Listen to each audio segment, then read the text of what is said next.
ಇವತ್ತಿನ ಯುವಜನಾಂಗ ಇವತ್ತಿನ ಜನತೆಗೆ ಅದರ ಅರಿವೇ ಇರೋದು ಕಾಣೋದಿಲ್ಲ. ಬೇಕು ಅವಶ್ಯಕತೆ ಇದೆ. ಆದರೆ ಅದರ ಹಿಂದೆ ಏನಿತ್ತು ಅನ್ನೋದನ್ನು ನಾವು ನೋಡಬೇಕು. ಮೊದಲನೇದಾಗಿ ಅವತ್ತು ಈ ದೇಶ ಆಳ್ತಾ ಇದ್ದಂಥ ಕಾಂಗ್ರೆಸ್ ಪಾರ್ಟಿ, ಶ್ರೀಮತಿ ಇಂದಿರಾ ಗಾಂಧಿಯವರ ಸರ್ಕಾರ ಏನೇ ಆಗಲಿ ಅಧಿಕಾರ ಬಿಡುವುದಿಲ್ಲ. ಈ ದೇಶ ಹಾಳಾದರೂ ಪರವಾಗಿಲ್ಲ, ದೇಶದ ಎಲ್ಲ ಸಂಸ್ಕೃತಿ ಒಳ್ಳೊಳ್ಳೆ ನಡತೆಗಳು ಹಾಳಾದರೂ ಪರವಾಗಿಲ್ಲ, ನಾನು ಅಧಿಕಾರದಲ್ಲಿರಬೇಕು ಅಂತಕ್ಕಂಥ ಒಂದು ಹುಚ್ಚು ಮನೋಭಾವನೆ. ಮತ್ತು ಅದರ ವಿರುದ್ಧವಾಗಿ ಯಾರೇ ಬಂದರು, ಅವ್ರು ಯಾರು ಇರಲಿ, ಅಟಲ್ ಬಿಹಾರಿ ವಾಜಪೇಯಿ, ಅದ್ವಾನಿ ಎಲ್ಲರನ್ನು ತಗೊಂಡು ಜೈಲಿಗೆ ಹಾಕೋದು.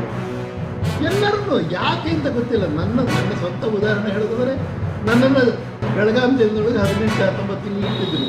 ಯಾಕೆ ಇಟ್ಟಿದ್ರು ಅಂತ ನಾನು ಕೇಳೇ ಕೇಳಿದೆ ಹೇಳೇ ಅಲ್ಲ. ಕಡೆಗೆ ಹೋಗೋದು ಬಿಟ್ಟರಷ್ಟೇ. ಯಾಕೆ ಬಿಟ್ಟರೆ ಕೇಳ್ತಿದ್ದೆ ಅದನ್ನು ಹೇಳ್ತಾರೆ.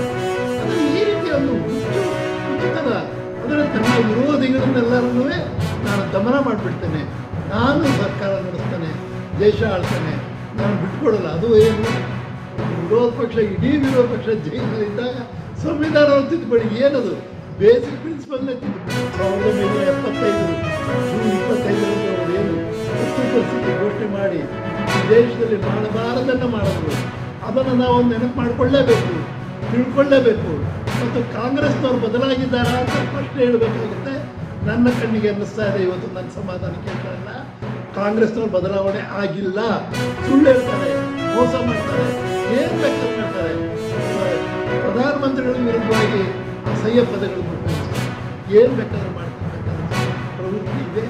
ಇದನ್ನು ನಾವು ನೋಡಬೇಕು, ಅರ್ಥ ಮಾಡ್ಕೋಬೇಕು. ಅಂದರೆ ಅರ್ಥ ಮಾಡ್ಕೊಂಡಾಗ ಮಾತ್ರ ಆವತ್ತಿನ ತುರ್ತು ಪರಿಸ್ಥಿತಿ ವಿರುದ್ಧವಾಗಿ ಹೋರಾಟ ಮಾಡಿದ ನಮ್ಮ ಮನಸ್ಸಿಗೆ ಸಮಾಧಾನ ಆಗುತ್ತೆ, ಈ ದೇಶಕ್ಕೆ ಒಳ್ಳೆಯದಾಗುತ್ತೆ.